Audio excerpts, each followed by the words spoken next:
தந்தை, மகன், தூய ஆவியானவர் நம்மை நிறைவாக ஆசீர்வதிப்பாராக. தாழ்ச்சியோடு இருக்கிற பிள்ளைகள் ஆசீர்வாதத்தை அறுவடை செய்வார்கள். நண்பர்களே, மீண்டுமா இந்த ஆராதனைக்கு உங்களை அன்போடு வரவேற்கிறேன். சனிக்கிழமை வல்லமையான தேவதாய் ஜெபத்திலே ஆசீர்வாதத்தை, கிருபையை அறுவடை செய்ய உங்களை அனைவரையும் அன்போடு வரவேற்கிறேன். பிரியமான அன்பு இறை உறவுகளே, இன்றைக்கு பிரியமான இறை உறவுகளே, அரசியான புனித கன்னி மரியா, the queenship of mother Mary, blessed virgin Mary அன்னை அரசியாக. அன்னைக்கு முதல்ல கிரீடெல்லாம் கிடைக்கல. அன்னை தாட்சியோடு நின்றார்கள். வழிகள் தான் கிடைத்தது. ஆனால் அந்த வழிகள் தான் அன்னையினுடைய கிரீடமாக மாறியது. இறைவார்த்தை தரம் பாருங்க. மத்தேயு நற்செய்தி 20வது அதிகாரம் எடுங்க, 26வது வார்த்தையை எடுத்து வாசிங்க. மத்தேயு நற்செய்தி 20:26. உங்களுக்குள் பெரியவராக இருக்க விரும்புகிறவர், உங்களுக்குள்ள யார் வெற்றி பெறணும்னு நினைக்கிறீங்களோ, உங்களுக்குள்ள வாழ்க்கையில யார் ஜெயிக்கணும்னு நினைக்கிறீங்களோ, உங்களுக்குள்ள உங்க வீடு கட்டணும்னு நினைக்கிறீங்களோ, உங்களுக்கு நல்ல வேலை வாய்ப்பு அமையணும்னு நினைக்கிறீங்களோ, உங்களுடைய எதிர்காலத்தை நான் இப்படி அமைத்துக் கொள்ள வேண்டும், இந்த ஃபீல்டில் போகணும், இதை நான் செய்யணும் அப்படின்னு யாரெல்லாம் நினைக்கிறீங்களோ, எனக்கு உங்களுள் பெரியவராக இருக்க விரும்புகிறவர். நம்ம எல்லாருமே பெரியவராக இருக்கணும் விரும்புகிறோம் இல்லைங்களா? யார் சிறியவராக இருக்க ஆசைப்படுறோம்? யார் தோற்று போகணும்னு ஆசைப்படுறோம்? யார் வாழ்க்கையை ஜெயிக்கக்கூடாதுன்னு ஆசைப்படுறோம்? யார் பணம் வேண்டாம்னு நினைக்கிறோம்? எல்லாருக்கும் எல்லாம் வேணும் இல்லையா? அப்போ ஆண்டவர் ஒரு ஃபார்முலா கொடுக்குறார். என்ன ஃபார்முலானா, மத்தேயு நற்செய்தி 20:26 என்ன ஃபார்முலானா, உங்களுள் பெரியவராக இருக்க விரும்புகிறவர் உங்கள் தொண்டராக இருக்கட்டும். தாழ்ச்சியாயிரு, எளிமையாயிரு, ஆண்டவர்கிட்ட முழுமையா கொண்டு வந்து ஒப்பு கொடுத்துரு. அந்த எளிமையை, அவர் தாழ்ச்சியை அவர் ஆசீர்வாதமா மாற்றுவார். 2 மீன்கள் 5 அப்பங்கள் தான் அவர் அதை ஆண்டவர்கிட்ட கொண்டு வந்ததால் அது 5000 பேருக்கு உணவாக மாறியது. ஒருவேளை ஆண்டவர்கிட்ட அந்த 2 மீன்களும் 5 அப்பங்களும் வரலன்னா அதை ஒருத்தரோ அல்லது 2 பேரும் சாப்பிட்டுருக்கலாம். ஆனால் 5000 பேர் சாப்பிட்டு 12 கூடைகள் நிறைய எடுத்திருக்கிறார்கள் என்றால் ஆண்டவர்கிட்ட கொண்டு வருவதுதான் தாழ்ச்சி. காலை வேளையில அவர்கிட்ட வந்துருங்க. அன்னை மரியா விண்ணக மன்னக ராணி. ஆனா இன்றைக்கு அப்படி கொண்டாடுறோம், அன்னையினுடைய அரசி என்று கொண்டாடுகிறோம். ஆனால் அன்னை மரியா என்ன சொன்னாங்க? நான் ஆண்டவரின் அடிமை, உமது சொற்பொடியே எனக்கு நிகழட்டும். மாதா சொன்னது இதுதான், மாதா சொன்னது இதுதான். ஆனால் ஆண்டவர் என்ன மாதா கொடுத்திருக்கிறார் என்றால், இன்றைக்கு உலகம் இந்த ஆகஸ்ட் மாதம் இந்த 22ஆம் தேதியை இந்த உலகம் எப்படி கொண்டாடுதுன்னா, அன்னை மரியா அரசி என்று கொண்டாடுகிறது. காரணம் கடவுள். ஏன்னா மாதா தன்னை ஆண்டவர்கிட்ட ஒப்பு கொடுத்தாங்க. நண்பர்களை ஒப்பு கொடுங்க. என்னெல்லாம் வேணுமோ, என்னெல்லாம் கட்டணுமோ, என்னெல்லாம் அவங்க வாழ்க்கையில் நடக்கணுமோ, எதுவெல்லாம் உங்கள் வாழ்க்கையில் மாறணுமோ, எதுலேருந்து நீங்கள் கடந்து வரணுமோ, உங்கள் வீட்டில் என்னவெல்லாம் நடக்கணுமோ ஒப்பு கொடுங்க. அப்பா நன்றி ஆண்டவரே, முழுமையாக ஒப்பு கொடுத்து வை துதிக்கிறோம். பிள்ளைகள் என்னவெல்லாம் விண்ணப்பங்கள் வைத்திருக்காங்க சனிக்கிழமை ஒப்பு கொடுக்கிறோம். அப்பா நீங்கள் ஆசீர்வதிங்க. அப்பா நீங்கள் தொடுங்க. ஆண்டவரே ஆராதிக்கிறோம். அப்பா காலை வேளையிலே ஆண்டவரே துதிக்கிறோம். நற்கரன் ஆண்டவரே, அப்பாவை ஆராதித்து உம்மிடம் வணங்குகிறோம். ஆண்டவரே எங்கள் தேவைகளெல்லாம் ஒப்பு கொடுத்து ஆராதிக்கிறோம். அப்பா நீர் வாழுங்க. நாளுக்கு நன்றி, ஆசீர்வாதத்துக்கு நன்றி ஒப்பு கொடுங்க.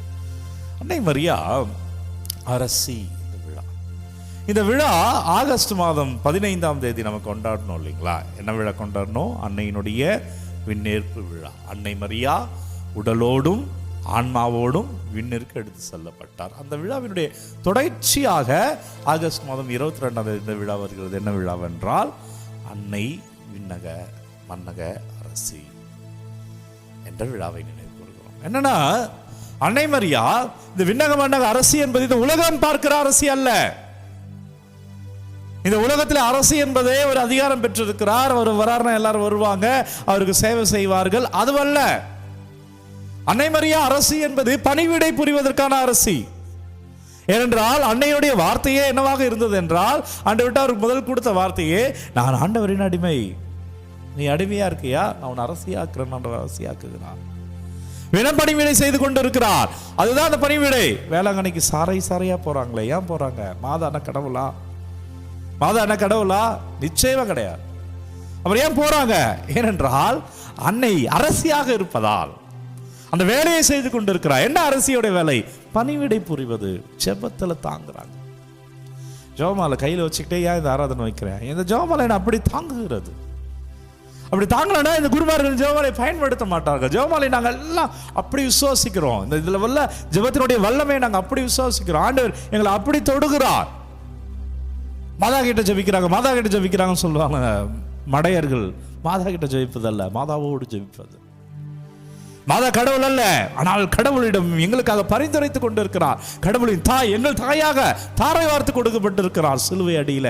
இதோ உன் தாய், இதோ உன் மகன் என்று அந்த நிமிடத்திலிருந்து அந்த சீடை தன்னுடைய தாயாக தன்னுடைய இல்லத்திற்கு அன்னை மரியாவை எடுத்துக்கொண்டு சென்றார், அழைத்து கொண்டு சென்றார். என் வீட்டில் என் தாய் மரியா இருக்கிறாங்க, ஆண்டவருடைய சீடன் அப்படின்னா அம்மா என்னுடைய தாய். நீங்க ஆண்டவருடைய சீடனா, சீடத்தியா? மாதாவுடைய தாய். உன்னுடைய தாய் அரசி. யோசிச்சு பாருங்க, உன்னுடைய தாய் தான் அரசி. இந்த உலகத்துடைய அரசியா அன்னை மரியா இருக்கிறா. அப்பனா எங்க அம்மா அரசியா இருந்தா நான் எவ்வளவு பெருமையா இருக்கணும். என் மாதா அரசியாக இருக்கிறாங்க, எனக்காக ஜெபிக்கிற அரசியாக இருக்கிறாங்க, எனக்காக இறையர்களை பெற்று தருகிற அரசியா இருக்கணும். அப்ப நான் எவ்வளவு சந்தோஷமா இருக்கணும். நான் உங்கள்கிட்ட போனாலே போதுமே, நான் ஜெபமாலை எடுத்து நானும் என் தாய் மரியாவும் என் கடவுளிடம் ஜெபித்தாலே போதுமே. என் ஜெபமே கேட்கப்படுது என்றால் என் தாய் எனக்காக ஜெபிக்கிறார் என்ற எவ்வளவு பெரிய ஆசீர்வாதம். விவிலியம் சொல்லுகிறது நேர்மையாளர்களின் மன்றாட்டு கேட்கப்படும் என்று. ஏன் ஃபாதர்கிட்ட போய் ஜெபிங்க ஃபாதர் என்றோம்? ஃபாதர் கோயிலே இருக்கிறார், அதனால போய் கேட்கிறோம். அதே மாதிரி கோயிலே இல்லை, பூச வைக்கவே இல்லை, அந்த ஃபாதர்கிட்ட போய் கேட்போமா? ஜெபிங்க ஃபாதர் கேட்போமா? எந்த ஃபாதர் ஜெபிக்கிறாரோ, எந்த ஃபாதர் பூச வைக்கிறாரோ அந்த ஃபாதர்கிட்ட போய் ஆசீர்வாதம் வாங்குவோம் இல்லையா? அப்போ நேர்மையாளர், ஆண்டவரை தாங்கியவர், ஆண்டவரை தன் உதிரத்திலே சுமர்ந்தவர், ஆண்டவரை சிறு வயதிலிருந்து அவர் வளர்த்து எடுத்தவர் அப்படின்னா எவ்வளோ மேன்மை பாருங்க. ஜெபிங்க, ஜெபமாலை ஜெபிங்க. நான் ஒரு நாள் கடந்த வாரம் என்னுடைய ஆள் இன்னொரு வாசலில் பார்க்குறேன். பழவேற்காட்டிலேருந்து பயணம் போகிறாங்க வேளாங்கண்ணியை நோக்கி. அப்போது அதில் 2 முதியவர்கள். அவர் காலை பார்த்தேன், சாதாரண செருப்பு.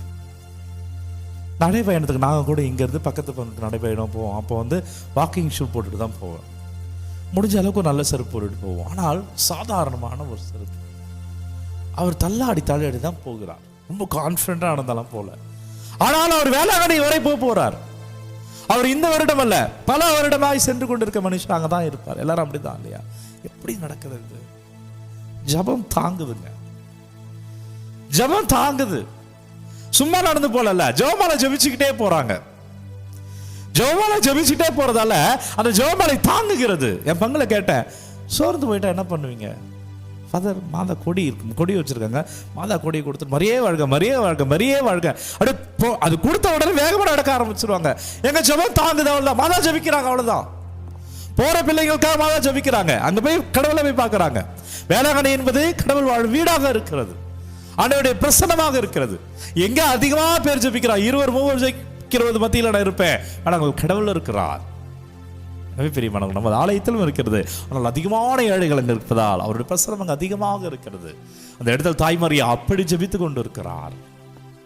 ஜெபிங்க, வல்லமை, ஆசீர்வாதம் அன்னையினுடைய பரிந்துரைப்பு சொந்தமாக மாறும். நன்றி அப்பா. பிள்ளைகள் ஒவ்வொருவருக்காக துதிக்கிறேன், ஒவ்வொருக்காக நன்றி செலுத்துகிறேன். அம்மா வேளாங்கண்ணி தாயே, ஆரோக்கிய அன்னையே, நோக்கி வருகிற ஒவ்வொரு பிள்ளைகளையும் ஜெபத்தில் தாங்குங்கள் அம்மா. ஆராதனையில் பங்கேற்கிற ஒவ்வொரு பிள்ளைகளையும் ஜெபத்தில் தாங்குங்கள் தாயே. சனிக்கிழமை தாய் மரியாள் ஜெபத்தில் பிள்ளைகள் ஆசீர்வாதத்தை அறுவடை செய்வார்களா? என்னவெல்லாம் விண்ணப்பங்கள், என்னவெல்லாம் கவலைகள், என்னவெல்லாம் கஷ்டங்கள், என்னவெல்லாம் பாரங்கள், என்னவெல்லாம் வழிகளோடு ஜெபிக்கிறார்களோ இயேசு கிறிஸ்துவின் பெயரால் ஆசீர்வாதமாய் மாறுவதாக. என்னவெல்லாம் இயக்கங்களோடு, கண்ணீரோடு, கவலையோடு இந்த ஆராதனையில் பங்கேற்கிறீங்களோ வல்லமையான இயேசு கிறிஸ்துவின் பெயரில் அவர் மேல விசுவாசத்தை சொல்லுகிறேன், மாதா மேல நம்பிக்கையில, ஜெப நம்பிக்கையில சொல்லுகிறேன், வல்லமையான இறைவன் உங்களை விடுவிக்கிறார். கமெண்ட்ல நீங்க அனுப்பப்பட்டிருக்கிற ஒவ்வொரு விண்ணப்பங்களையும் ஆண்டவர் ஆசீர்வாதமாய் மாற்றுகிறார். தலை வணங்கி இந்த ஆசீர்வாதத்தை பெற்றுக்கொள்வோம். எல்லாம் வல்ல இறைவன் நம்மை தந்தை, மகன், தூய ஆவியானவர் நம்மை நிறைவாக ஆசீர்வதிப்பாராக. இந்த நாளும் இனிய நாளே. அன்பர்களே, ஒவ்வொரு நாளும் விடியற்காலை 3 மணிக்கு இந்த ஆராதனை வழங்கி கொண்டு இருக்கிறோம். யாருக்கு தேவை நீங்கள் நினைக்கிறீங்களோ அவர்களுக்கு இந்த வீடியோவை பகிர்ந்து கொள்ளுங்க. God bless you. Take care. உங்கள் அனைவருக்கும் திருவிழா நல்வாழ்த்துக்கள்.